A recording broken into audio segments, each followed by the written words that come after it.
This is Lenovo's Legion Go S. It's priced at $730, and it's an interesting fusion of a lot of the handhelds that are out there today, and I think it represents a good maturity of Lenovo's Legion Go line, and it's, a viewpoint into the near future here of what we're going to get from Lenovo with the already announced handhelds they have coming down the pike.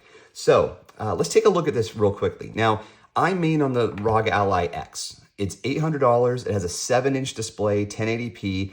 It's not as comfortable as some of the other handhelds out there, but it's just the most performant for me. It's Z1 Extreme. It has 24 gigs of RAM, and I really like just the overall power I get from this. If I want to play a game like Black Myth Wukong on the go, this is the one that I use.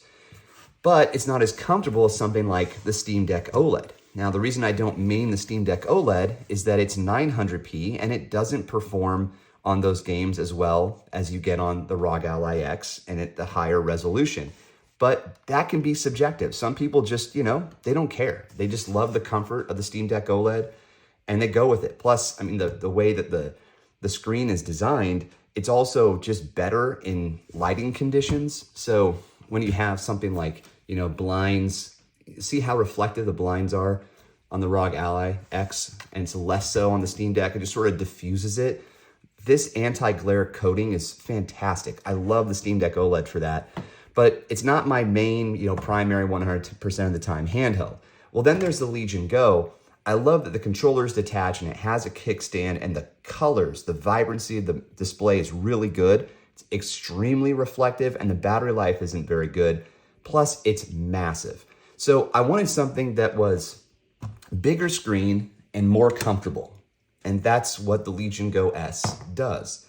But it doesn't have, now the APU doesn't have the same core count or capability as the Z1 Extreme that's found on the Legion Go or the ROG Ally X. So you have this handheld that feels really good, but not quite as good as the Steam Deck.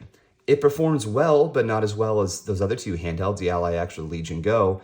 And it has a good display in terms of size and resolution. It's 1200p, 120 hertz with VRR support, but it doesn't quite hit the mark in terms of brightness, and it doesn't have that anti-glare. So it's doing all these things right, like it's borrowing certain elements from these handhelds, and then it's missing the mark in some places too. Like if it doesn't have to be OLED, but if it were anti-reflective, icing on the cake. That would make a huge difference for me.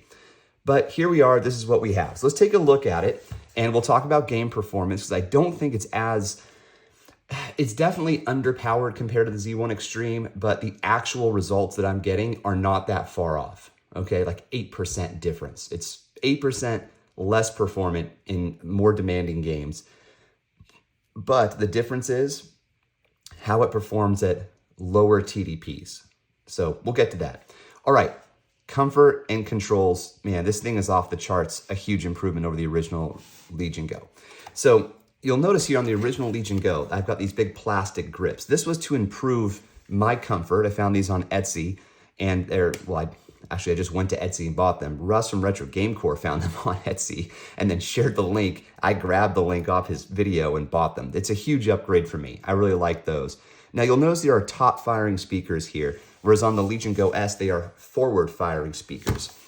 And we have a similar design, just things have been rearranged. Our two USB-C ports are now on the top, headphone jack, volume buttons, and power button. And the triggers have a setting here where you can toggle, make them more like buttons rather than full-on triggers. And that's, either direction there, either one. These rear buttons are much easier to reach now. On the bottom, we have a micro SD card slot. But you'll just, you can see that these grips are way more thoughtful in their design than these giant ones that are kind of hollow feeling at the end of the day on the Legion Go. But you cannot remove them, so just keep that in mind. On the original Legion Go, button placement was, up for debate whether or not it was good. So you have your Legion space buttons on the top, and then your start and select on the bottom left on just one controller. But on the Legion Go S, they've all been moved to the top. This is a better design, no question, but personally, I never had a problem with the button placement before. I can't remember accidentally pressing one or the other. The trackpad has been shrunk so much that I don't think it's even necessary anymore in the Legion Go S, so this should be a little larger or just removed, in my opinion. The joysticks feel great. They're Hall effect. Buttons feel awesome. I love the color scheme too, by the way, just black on white looks really cool. There's a black model coming out later that runs SteamOS. I don't know if there's a Windows one coming that's all black, but there might be. Okay, now one of the big changes, however, is the D-pad. So the original D-pad didn't have, I don't know what this is called, but this little plastic space in between. It was concave, just like this one, but not as much. So it's more pronounced and concave now than it was before. And it's a great D-pad to use for platformers, which is a lot of what I play. Platforming games and Metroidvanias. Okay, now the volume buttons, they're a little hard for me to reach, whereas on the Steam Deck OLED, a lot easier to get to. And again, this is just so much more comfortable. Okay, now I put mine in hibernate whenever I press the power button. That's why it's taking a minute for it to load up. Let me just get signed in. One of the things I wish this had was a fingerprint reader. I think that would make a huge difference in terms of just unlocking it. It's like, for example, I do the same hibernation on the ROG Ally X. It has an integrated fingerprint reader. So when I press the button and then I let go, it goes through that whole boot up process, but it retains my scan. So I can set it down and then 4 or 5 seconds later, it unlocks Windows and I'm in.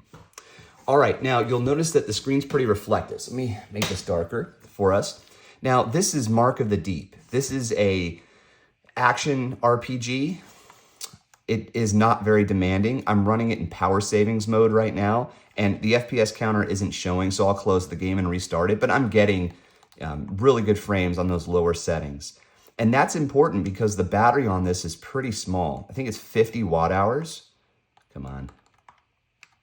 There we go. All right, so let me close it and rerun it.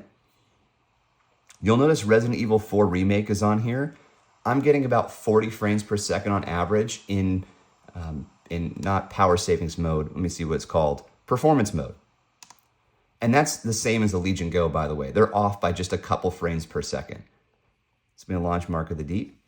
So while this is launched, let me talk about the price. $730 is a lot of money for a handheld that doesn't keep up with an $800 handheld like the Ally X or the original Legion Go can perform higher at similar frames.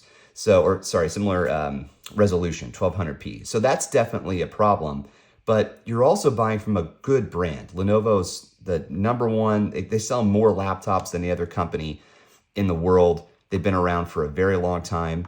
And I think you're going to get, you can walk into a Best Buy and test one of these out and then buy one. So like there's value in that too. But look, I'm getting 60 frames per second at 1200p resolution, everything's set to high, and I'm running it in a lower TDP environment. Let me bring this up again. Power savings, balanced, balanced. So if I pump this up to performance mode, let's see if it even makes a difference. Yeah, 20 frames per second higher. And you don't need that many frames in a game like this. So here's Resident Evil 4 running in that same setting, power savings. I'm getting 30 frames per second. To me, this is not playable. It's a little chuggy. So I'll bump it up now to performance mode. Put that in performance mode as well. My operating power mode is also in performance. And now bumps up to 40, which is definitely playable. And this is about the same that I get on the original Legion Go at the same resolution of 1200p. It's mostly smooth. I see a little bit of chugging, which wasn't the case earlier when I tested this. Yeah, see, that's not cool. I don't want to play a game like this with that much chug. But this is great, right here at 40. Definitely playable like this. Now, if you'd like to see the settings, I have those here. I am running on FSRS2 in performance mode. So 1200p, 120 hertz. No reason to run it like this because it's not getting near that many frames. VRR is turned on. Okay, I'm in performance mode. And some of the major things that I have going on here. This texture filter, if I drop this down, it's going to make a big difference, I think, in performance. Okay, mostly set to on and medium.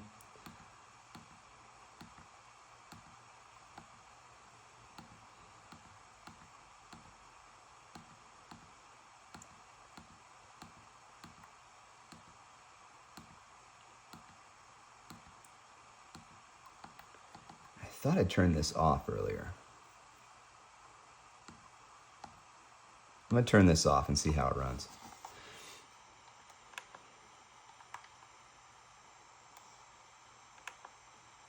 Yeah, it's giving me a few more frames now. Now I'm up to 50, 45, 50. Oh, but it doesn't look good. I don't like the way it looks like this, but it's playable. But my point is, I don't play a lot of games like this on the go. And if I needed to, I have other options too. But that's not everybody, right? So if you're looking for an all-in-one solution, this may not be it. Just depends on the types of games that you play. Okay, so what I'd like to do is, I'll call a couple more things about the design, because it really is remarkable how much more comfortable this is than the original Legion Go. And then I do want to make a video with this running SteamOS. So we'll get to that soon. Now at the top, you have your volume buttons, your power button, which changes color based on your thermal mode, 2 USB-C ports and a headphone jack and your exhaust here. I mentioned the triggers and the buttons already. It really is a massive upgrade in terms of comfort.